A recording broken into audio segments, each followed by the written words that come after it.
Hello mga kabisda! Isang masayang araw po ulit sa ating lahat. At for today's video, ipapakita ko sa inyo kung paano ako nag-breed ng superworm. So, nag-breed na ako nito before, pero hindi masyadong sinwerte kasi nakatakas yung mga beetles. So, yung mga superworm na to, ito yung pinapakain ko sa mga alaga natin na monster fish tulad ng flower horn, arwana, Oscar, mga bichir, at iba pa. So, para hindi na tayo bumili uli ng superworm, ay magbe-breed na uli tayo. Kaya tara, samahan niyo ako.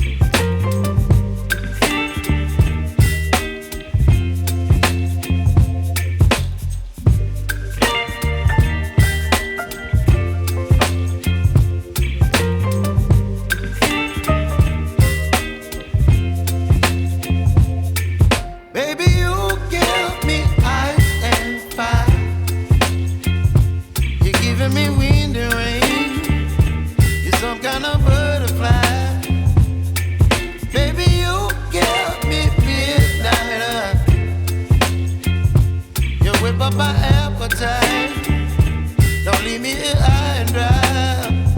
Oh,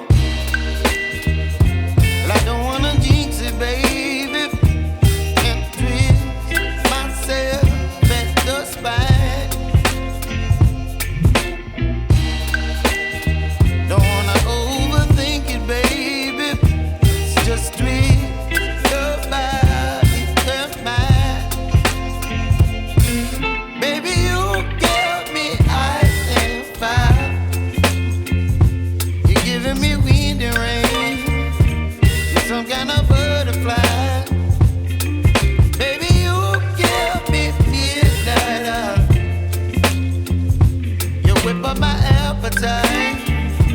Don't leave me here high and dry.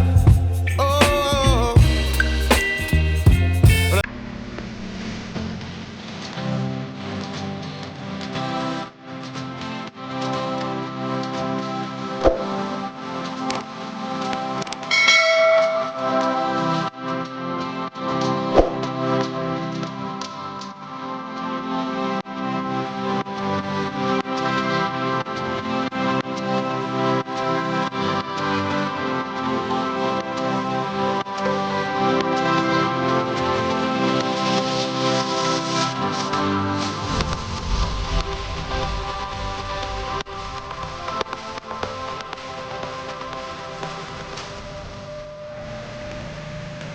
At yan na nga guys, naigayak na natin yung mga paglalagyan.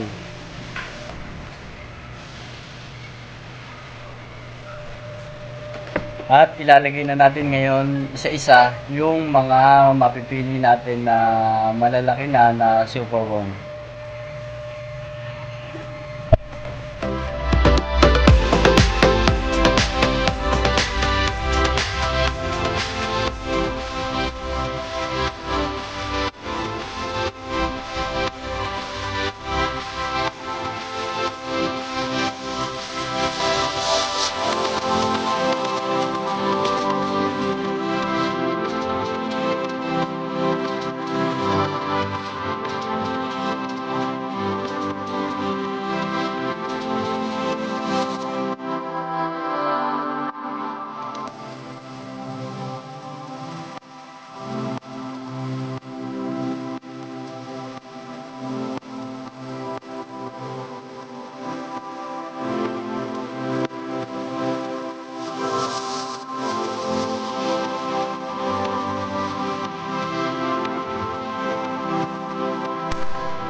At yan na guys, nailagay ko na isa-isa sa mga container yung mga superworm.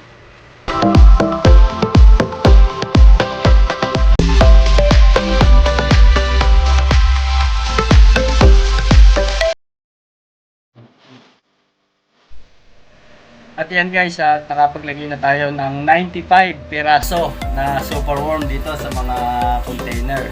So hindi pa nasaktong 100 kasi kinulang na yung lalagyan, 95 na lang. So ang gagawin natin dito ngayon, so ayan yung mga superworm. Ang gagawin na natin dito ngayon ay mag-iintay na lang tayo ng 2 to 3 weeks. So minsan kasi pag 2 weeks nagiging few pa na sila. Tapos so yung iba naman nagiging beetle na rin after ng 2 weeks. So yung iba hanggang 3 weeks. So ayan guys, babalikan natin after 2 to 3 weeks at makikita natin kung ano na yung magiging itsura nila.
Ayan yung tray ng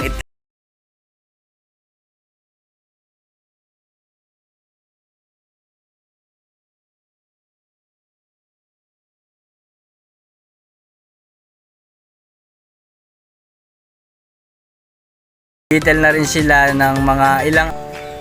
Okay mga kabisda, at ganyan lang ang ginagawa kong paraan para makapag-breed ng mga superworms.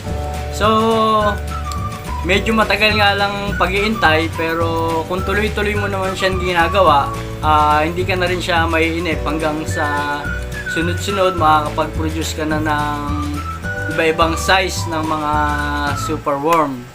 Kaya okay na rin, mag-iintay na lang para at least tipid na rin, hindi na rin tayo uli bibili. Okay guys, sa mga nag-stay, sa mga tumapos ng video, maraming salamat, at sa mga sumusuporta, nakasubaybay sa video, sana marami pa kayong matutunan at magkita-kita pa ulit tayo sa mga susunod pang video. So guys, maraming salamat at happy peacekeeping!